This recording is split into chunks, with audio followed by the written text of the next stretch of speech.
మరి ఇవాళ ముఖ్యమంత్రి గారి గురించి ఆలోచిస్తుంటే నిజంగా చాలా దయనీయంగా ఉంది. ఆయనకు ఒక సామాజిక దృక్పథం లేదు, ఒక ఆర్థిక క్రమశిక్షణ లేదు, వాగ్దానాలు నిలబెట్టుకోవాలనేటటువంటి నియతి లేదు, కనీసం భవిష్యత్తు పట్ల ఒక దూరదృష్టి లేదు, పేదవాని కడుపు నింపాలనేటటువంటి ఆలోచన లేదు. నేనేమంటున్నా అంటే ఈ 15 నెలలల్లో మీరు వచ్చినట్టు అప్పులు తీసుకుపోయి పెద్ద కాంట్రాక్టర్లకు ఇచ్చిండ్రు. ఇంకా 35 నెలలు మాత్రమే ఉన్నది. కనీసం నెలకొక మంచి పని చేయండి. మీరు ఒక నెలకొక్క మంచి పని అనే ఒక్కటైనా మంచి పని చేయండి. ఈ 15 నెలల్లో చెప్పుకునే స్థాయిలో ఒక్క పని కూడా మీరు చేయలేదు. అదేవిధంగా మీరు ఈ అప్పు ఏదైతే తీసుకొచ్చిరో ఆ అప్పుకు సంబంధించి ఖచ్చితంగా ఒక వైట్ పేపర్ రిలీజ్ చేయాలని చెప్పి నేను డిమాండ్ చేస్తా ఉన్నా.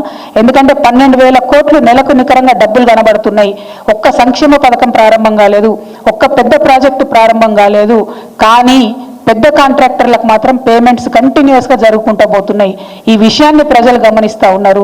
మీ ప్రాధాన్యత పెద్దవాళ్ళ మీద ఉంది, పేదవాళ్ళ మీద లేదు. కాబట్టి ఇప్పుడు రేపు గవర్నర్ ప్రసంగం ఉంది, దాంట్లో ఉన్న క్లారిటీ ఇవ్వండి. మనకి మొత్తం ఈ మంత్ అంతా కూడా బడ్జెట్ సమావేశాలు ఉంటాయి, దాంట్లో ఉన్న వైట్ పేపర్ పెట్టండి, కానీ ఒక స్పష్టత ఇవ్వండి.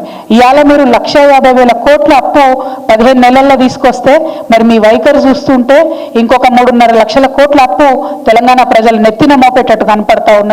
కానీ దాని నుంచి నిర్మాణాత్మకమైన పని జరుగుతలేదు. అన్నిటికన్నా ఎక్కువ కేసీఆర్ గారి నినాదం ఒకటే ఉండే, ఆత్మగౌరవంతో కూడినటువంటి అభివృద్ధి అనేటటువంటి నినాదం కేసీఆర్ గారిది ఉండే.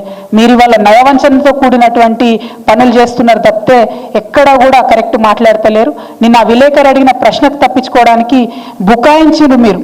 అంటే మీ ప్రభుత్వం ఏంటంటే బుకాయింపుల ప్రభుత్వం, బెదిరింపుల ప్రభుత్వం, బేడీల ప్రభుత్వం, సాడీల ప్రభుత్వం. కేసీఆర్ మీద సాడీలు చెప్పాలి, అడిగినోనికల్లా బేడీలు వేయాలి, ఎవరైనా గట్టిగా అడిగితే బుకాయించాలి. ఇది తప్పితే మీరు చేస్తున్నది ఏం లేదు.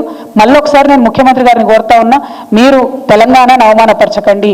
మీకు నిజంగా రెవెన్యూ రిసీట్స్ ఏందో, క్యాపిటల్ ఎక్స్పెండిచర్ ఏందో తెలియకపోతే దయచేసి అధ్యయనం చేయండి, తెలుసుకోండి. అంతేగాని తెలంగాణను అవమానపరచకండి. ఆయన మాట్లాడుతున్న మాటలు చూస్తుంటే నేను ఎట్లా అనిపించిందంటే, ఓ పక్కనేమో 500 కోట్లు లేవంటాడు, ఇంకో పక్కనేమో నా పోటీ న్యూఢిల్లీతో కాదు న్యూయార్క్తో అంటాడు. మరి 500 కోట్లు లేని వాళ్ళు న్యూయార్క్ లెక్క ఎట్లయితారు నాకు అర్థం కాదు. అంటే విషయం ఏంటంటే ఆయనకు సబ్జెక్టు లేదు, ఆబ్జెక్టు లేదు, అంతా బబ్రాజమాదం భజగోవిందం అన్నట్టు అవుతుంది పరిస్థితి తప్పితే ఇంకోటి ఏం లేదు. నేను ముఖ్యమంత్రి గారిని మళ్ళీ కోరుతున్నా, మీరు బాధ్యతాయుతమైన పొజిషన్లో ఉన్నారు, తెలంగాణను అవమానం చేయకండి. తెలంగాణలో మంచి పొజిషన్లో ఉన్నారు, దాన్ని అట్లా నిలబెట్టండి, ముందుకు తీసుకెళ్ళండి. బాధ్యత గల ప్రతిపక్షంగా మేమందరం కూడా మీకు అండగా ఉంటాం. కానీ అవమానిస్తే మాత్రం ఊరుకునేది లేదని చెప్పి మేము ప్రభుత్వాన్ని హెచ్చరిక చేస్తూ ఉన్నాం.